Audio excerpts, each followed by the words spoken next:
I welcome you all on this Moksha Academy PG Career Series session. In this COVID world, have to conduct these online sessions. But traditionally, we have been training students for the USMLE and the licensing examinations, and for the informative awareness. We used to actually do in-person sessions across India. So thanks to COVID, now we are completely online. But yes, happy to help you in this entire journey. All right. So I'm your host today, Chirag, and I'm going to run through this entire conversation today with our guest. Today's session is something kind of an insider info, or a kind of a glimpse to what exactly is a journey of somebody just like you in a medical school in India. How did he actually overcome possible obstacles? So we are proud and happy to have somebody from your fraternity, Dr. Jinendra Lalit Satya. He is very much from Bombay.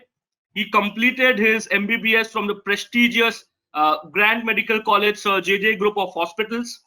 So just like you, he had his dream to pursue a US residency.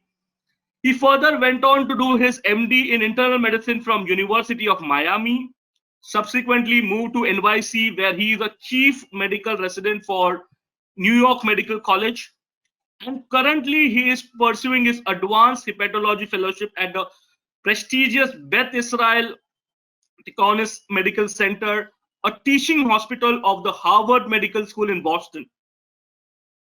His interest includes medical education, hepatology, and gastroenterology. So I welcome Dr. Satya on behalf of the entire student community. So thank you very much, Doctor, to be part of this session. Any opening remarks, before we start this power pack questions for you? Thanks so much, Chirag. It's a pleasure to be here and talk to young students and hopefully provide them insight and answer questions which can be useful to them in their decisions along this long but rewarding journey. Residency applications, all right. I mean, that itself is a upheaval task and a lot of challenges and a lot of patience required in the process. So again, a few insights from you, Doctor. What are the three must things in a student's application for a successful residency match? Right. So I think, as I mentioned, clinical experience, because eventually you need a letter. And unfortunately, the letters that we get from India, they are a requirement, but the truth of the matter is that that doesn't really help you get a residency. So yes, when you're working in a department, you need a letter from, let's say, your department head of Department of Medicine in India. So you need that. I will not say that you should not get it, but that's more a requirement than something that's going to help you. So you need a clinical rotation so that you can get a letter.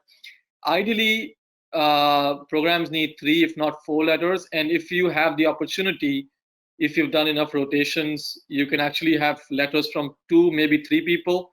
That will really help you. And if you've been in different hospitals around the country, that also helps in terms of where you worked, and the person who's writing your letter may be well known to an individual at a program, and you never know what helps you in the long run. So clinical rotations, I would say, is number one.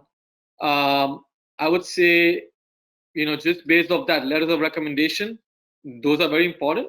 And, focusing on getting them from the United States. I understand it may not be possible for everyone, but you at least need 2 letters, which means you at least need 2 months of clinical rotation for a month each. So for someone to write you a good letter, you actually have to work with them at least for 2 weeks to 4 weeks for them to be able to write something meaningful on your letter, which is what you want. You don't want a generic letter. You want something that's detailed, and it seems like that person knows you and can vouch for you and advocate for you. Um, and I think the last thing I would mention is the personal statement. People don't give too much importance to it or necessarily spend enough time on it, but I think it's very important. A good personal statement will not get you a residency, but a bad personal statement will definitely, work against you. if you have a very badly written personal statement, be it not a good story or not correct English, a lot of grammatical errors, just looking at your personal statement, if everything else is fine, that program is not going to give you an interview, because everyone here really values the personal statement, and which is why you really need to start working on it well before the application. All of us are busy. A lot of us just put it off for last minute, and unfortunately, the personal statement is not something you can write in one night. It takes weeks to months, and you need a lot of revisions. Ideally, you have your friends, your colleagues, your mentors, help you, give you feedback on your personal statement, and you keep on revising it 10 times till you get your final version. So I think these are three things that I think are very important for your application. Interesting.